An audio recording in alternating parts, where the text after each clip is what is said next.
Boa noite. Vamos dar continuidade a. Minha gente, tá horrível. Dar continuidade a Atos. E amanhã eu acho que a gente termina Atos para entrar em Romanos, tá bom? Tô um pouquinho cansada, mas é normal. Vamos orar? Boa noite, Pai e Mãe Celestiais. Boa noite, verdadeiros pais, amado Jesus. Por favor, Pai, permita que nós possamos aprender sobre a palavra de Jesus, compreender como foi a primeira vinda do vosso Filho unigênito, para que quando acontecer a segunda vinda compreendemos as coisas que o povo judeus da época não compreenderam.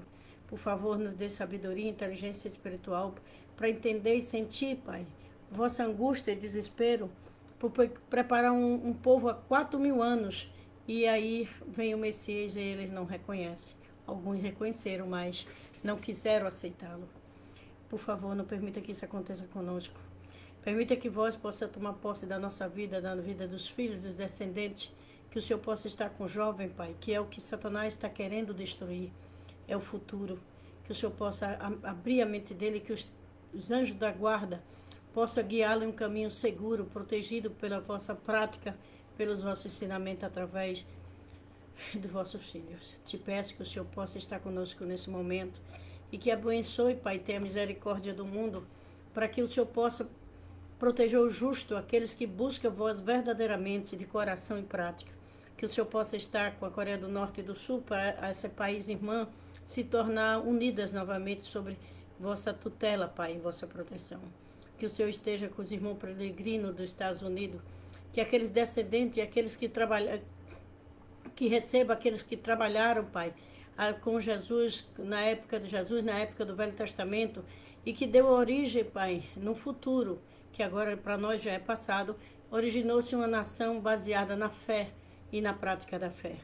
Levanta os Estados Unidos com homens justos, com os homens fortes, Pai, com pessoas que possam se arrepender e não voltar mais a praticar seus erros. Esteja com o Brasil, para que também o justo se levante, para que eles possam se arrepender dos erros e possam não mais praticá-lo. Nós sabemos que estamos chegando na era de Pedro, onde as mortes súbitas, Pai, acontecem, onde os antepassados não querem mais erros sobre a terra. Por favor, dê inteligência espiritual, sabedoria, para que as pessoas entendam que era estamos vivendo. Para que não se iluda, Pai, com as coisas do mundo que são passageiras, e daqui nós não levamos absolutamente nada, a não ser aquilo que fizemos de bom ou de mal, que está registrado em nosso próprio ser espiritual. E aí, Pai, é o destino nosso, não é o Senhor que faz, mas é nossas práticas agora que estamos vivendo. Por favor, dá essa sabedoria para que as pessoas entendam. Quanto mais você está perto de Deus, mais difícil fica, porque o mundo ainda está com o inquilino ruim tomando posse, mas o dono já chegou, já tomou posse. Deus está no comando de cada ato. Mesmo que eles queiram destruir o mundo tem dono e não vai ser destruído, porque Deus está vivo e sua lei e seu amor e sua verdade ativa. Proteja todos aqueles que vão assistir agora e através dele, os filhos dele. Proteja nossas forças armadas, todas elas, partidos federais, estaduais e municipais. Proteja os poderes executivo e legislativo justos que estão nesses poderes nas forças armadas, para que possa proteger a nação brasileira e a soberania e seu povo. Te peço que eu abençoe e possa abençoar as pessoas que irão assistir agora ou depois. Em nome do Santo Pai, Santo Filho, Santo Espírito Santo, em nome de Jesus, em nosso nome. Amém. Adiós. Bom, eu vou ler. Como estou um pouquinho cansada, me desculpe, que fica difícil, mas vou cumprir o que eu disse a Deus que faria, né?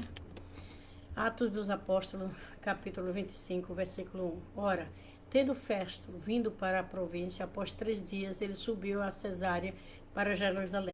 Então o sumo sacerdote e os príncipes dos judeus informaram contra Paulo e lhe pediram, desejando um favor contra ele, que ele enviasse a Jerusalém, preparando eles uma emboscada para matá-lo no caminho. Ainda continuando, o povo de Deus não pode ser assim, né? Então você vê que os erros do passado a gente paga no futuro. Os nossos descendentes pagam. É a Êxodo 20, versículo 5. Mas Festo respondeu que o Paulo deveria ser guardado em Cesárea, que ele brevemente partiria para lá. Portanto, ele disse que os que entre vós são capazes desçam comigo e acuse este homem se alguma maldade nele, se há alguma maldade nele. Desce comigo e o acuse. E estando com ele, por mais de 10 dias, desceu a Cesareia e no dia seguinte assentou-se no tribunal, ordenando que trouxesse Paulo. Estando ele chegando, rodeou os judeus que havia descido de Jerusalém, trazendo muitas graves acusações contra Paulo, mas as quais eles não podiam provar. Gente, então, ou seja, era falso testemunho. Se era falso testemunho, isso era contra a lei mosaica, né? Mas ele respondeu por si mesmo: eu não ofendi coisa alguma contra a lei dos judeus, nem contra o templo, nem ainda contra César. Mas Festo, querendo compadecer os judeus, querem fazer a vontade dos judeus, não pela justiça, não pela verdade, mas por aquelas amizades esquisitas que até hoje tem, né? Troca de favores. Querendo agradar os judeus, respondeu a Paulo, disse: tu queres subir para Jerusalém e ser julgado por esta coisa ali diante de mim? Então Paulo disse: eu estou perante o tribunal de César, onde convém que eu seja julgado. E não fiz mal algum aos judeus, como tu bem sabes. Porque se um ofensor ou comete alguma coisa digna de morte, eu não me recuso a morrer, mas de nada das coisas que este me acusa, nenhum homem pode me entregar a eles. Eu apelo para César. Eu acho que eu comecei do segundo. Deixa eu ver. Não, comecei do primeiro. Então Festo, tendo oferecido como conselho, respondeu: tu apelaste para César irás. E após dias o rei Agripa e Berenice vieram a Cesárea para saudar Festo. E tendo permanecido ali por muitos dias, Festo declarou o caso de Paulo ao rei, dizendo: um certo homem foi deixado preso aqui por Félix, a respeito de que eu em Jerusalém, os príncipes, os sacerdotes, os anciões, os judeus me informaram, pedindo que julgasse a ele. Entendeu? Porque ele sabia que eles podiam entregá-lo. É muito triste, né? E eles me responderam que não é costume de romano entregar algum homem à morte, antes de que o acusador tenha os seus acusadores face a face, tendo autorizado para responder por si mesmo acerca do crime que apresentaram contra ele. Paulo disse que todos os romanos, quer dizer, que as pessoas que foram julgadas tinham que ter defesa na face a face. E Paulo não tinha tido. Portanto, chegando eles aqui no dia seguinte, sem atraso algum, assentou-se no tribunal e mandei que fosse apresentado. E contra ele estava presente os acusadores, não trouxesse acusação alguma das coisas que eu suspeitava, ou seja, não tinha base para matar Paulo. Eles deixavam preso para satisfazer os judeus, que ia contra suas próprias leis.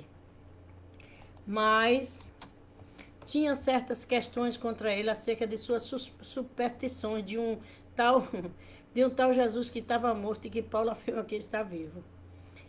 Vive espiritualmente. E porque eu duvida de tais assuntos, perguntei se queria ir para Jerusalém e lá ser julgado acerca dessas questões. Mas, apelando Paulo para submeter-me à audiência de Augusto, Augusto César, né? Mandei que eu guardasse até que enviasse a César. Então Agripa disse à Festo: eu também gostaria de ouvir este homem. E ele disse: amanhã virá. E no dia seguinte, vindo a Agripa, que é o rei, né, e Berenice, com uma popa, entrando na sala de audiência e com os tributos principais e os homens da cidade, por ordem de Festo foi trazido Paulo. E Festo disse: rei Agripa e todos os homens que estão presentes conosco, aqui vide um homem a quem toda a multidão de judeus recorre a mim, tanto em Jerusalém como também aqui, clamando que não convém que ele viva mais. Mas achando eu que nada digno de morte fizera, e apelaram ele mesmo para Augusto, eu determinei de enviá-lo. Quer dizer, ele ia soltar Paulo porque não tinha visto nenhum crime que ferisse a lei mosaica ou desonrasse o templo, que era o templo santo. No entanto, nada tenho de positivo que escreva sobre ele ao meu Senhor, e por isso trouxe perante vós, especialmente perante ti, ó rei Agripa, para que, após verificação, eu possa ter alguma coisa que escrever. porque me parece irracional enviar um prisioneiro e não notificar os crimes que ele cometeu. Ou seja, não tinha crime nem para o homem escrever, né? Para o Festo escrever sobre Paulo. Ok? Aí, um minutinho, vamos lá. Atos dos Apóstolos, número 20, capítulo 26, versículo 1. Então Agripa disse a Paulo: tens permissão para falar em teu nome, em teu favor. Então Paulo estendeu a mão e respondeu por si: Tenho-me por feliz, ó rei Agripa, de poder responder por mim mesmo perante ti, de todas as coisas que sou acusado pelos judeus. Especialmente porque eu sei que é especialista em todos os costumes e questões que há entre os judeus. Portanto, eu te suplico que me ouva, me escute com paciência. E quem me conhece desde o começo, se quiser testificar que eu tenho vivido como um fariseu, mas severia aceita da nossa religião. E agora eu estou aqui e sou julgado pela esperança prometida por Deus aos nossos pais. Ou seja, ele estava sendo julgado porque aceitou Jesus como Messias.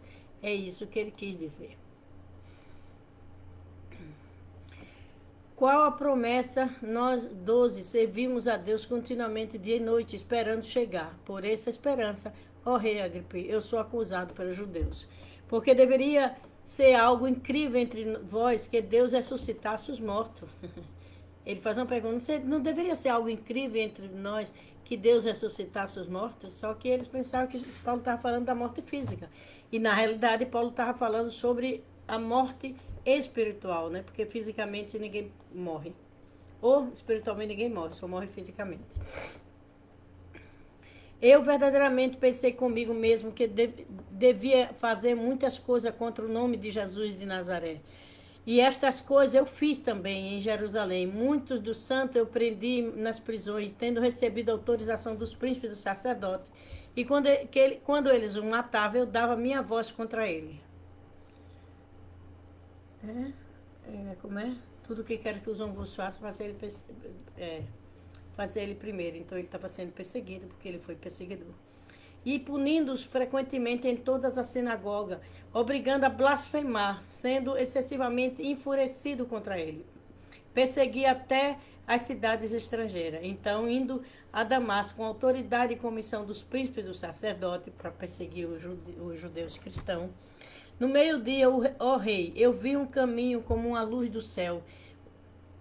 Vi no caminho uma luz do céu que excedia o brilho do sol, brilhava ao meu redor e daqueles que viajam comigo. As pessoas, ele já disse outras vezes que os que estavam com ele ouviram a luz, né? Ou não ouviram a voz, mas ouviram a luz. Aí ele diz: caindo todos por terra, eu ouvi uma voz que me falava em língua hebraica, dizendo: Salom, Salom, por que tu me persegues? E é duro para ti chutar contra os grilhões, que eles estavam presos, né? Quer dizer, dizendo que Paulo estava preso contra o mal, com o mal. E eu disse: quem és tu, Senhor? E ele disse: eu sou Jesus, a quem tu persegue. Quando você persegue um cristão verdadeiro, não os falsos, não os mentirosos, não os vendedores de coisas, não os vendedores que fez da casa de Deus um comércio, não aquele que prefere o dízimo do que a salvação de um, não aqueles que colocam empecilho, como diz a Bíblia, nem entra, nem deixa entrar aqueles que querem entrar. Não é isso.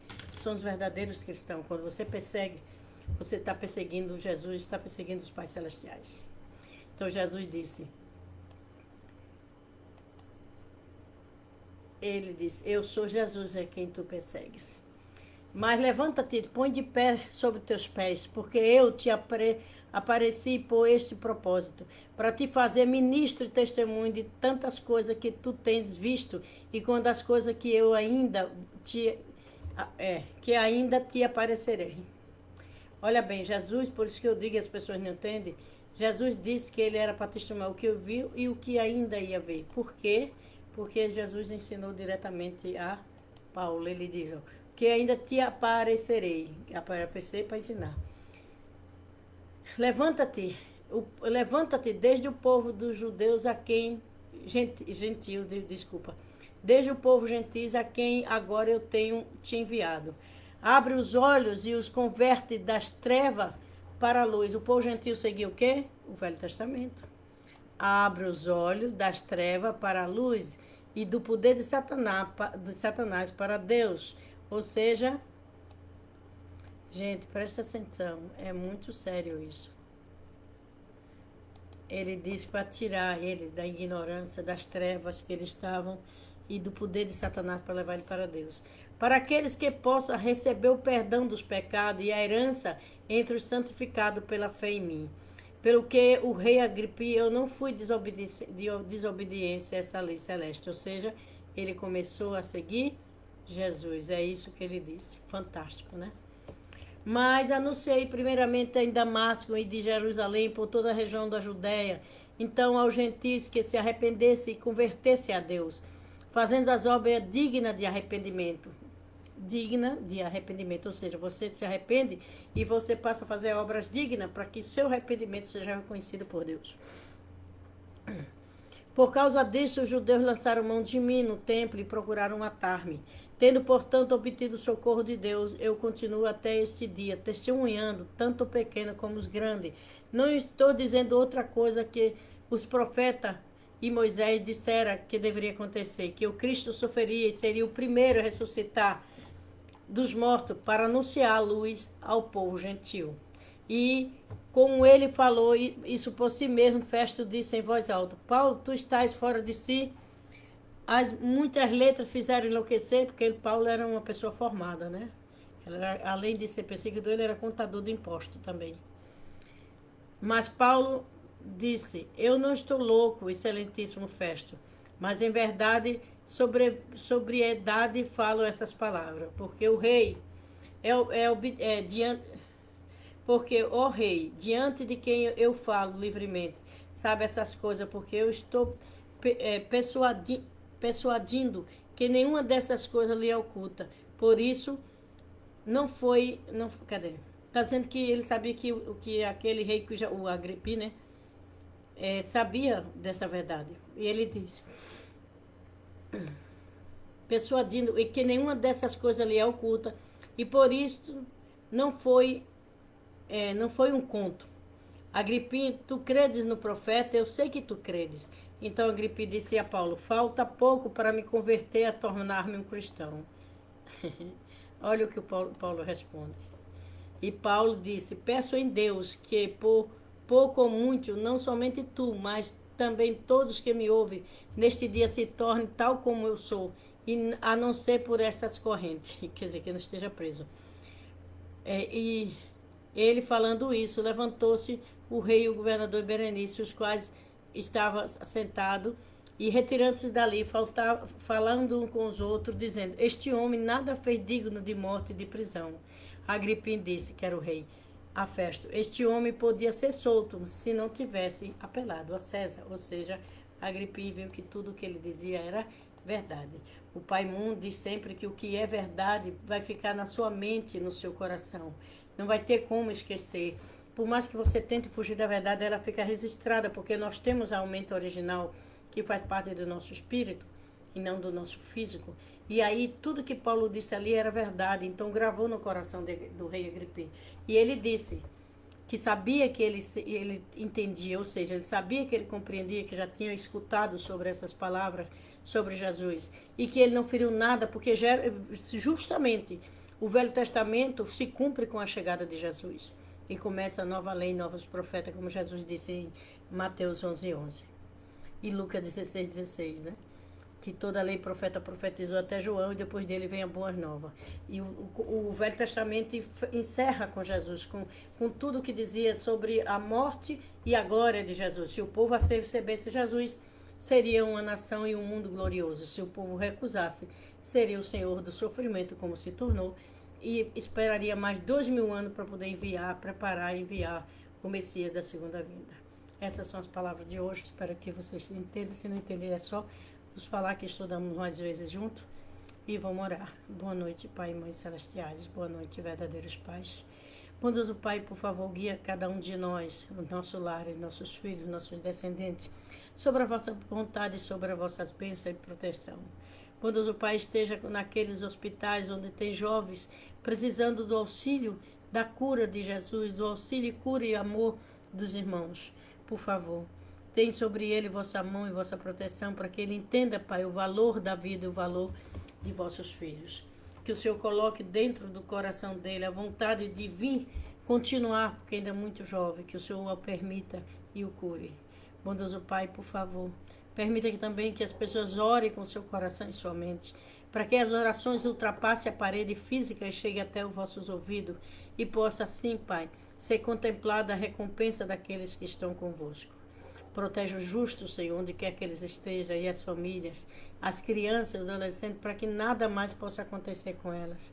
Tira elas da garra de Satanás, para que um dia eles também tenham chance de conhecer a segunda vinda do Messias, sobre o vosso amor e vossa proteção. Esteja com todos que estarão aqui agora e depois, para que o Senhor possa colocar os anjos da guarda mais ativos para proteger todos aqueles qual receberam como garantia de levá-lo de volta para vós. Te peço que o Senhor possa, Pai, estar com cada coração aflito, dando força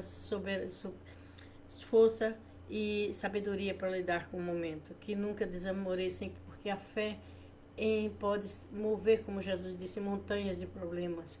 E nada é impossível para aquele que está ligado a vós, como Jesus falou. Te peço, Senhor, que o abençoe a todos e possa estarmos juntos amanhã, em nome do Santo Pai, Santo Filho, Santo Espírito Santo, em nome de Jesus, em nosso nome. Amém. Adiós. Uma boa noite e até... Oi, boa noite, Neto. Quanto tempo, saudade, viu? Mas vai ficar aí gravado, você escutou, Roseli? Se você não chegou no início, Roseli, pode sair e voltar e ouvir desde o início, viu? Muito obrigada a vocês dois por estar aqui. Um beijo no coração. Até amanhã. Amanhã eu volto para terminar Atos e depois de amanhã a gente começa Romanos, ok? Obrigada. Fique todos na presença e na proteção divina.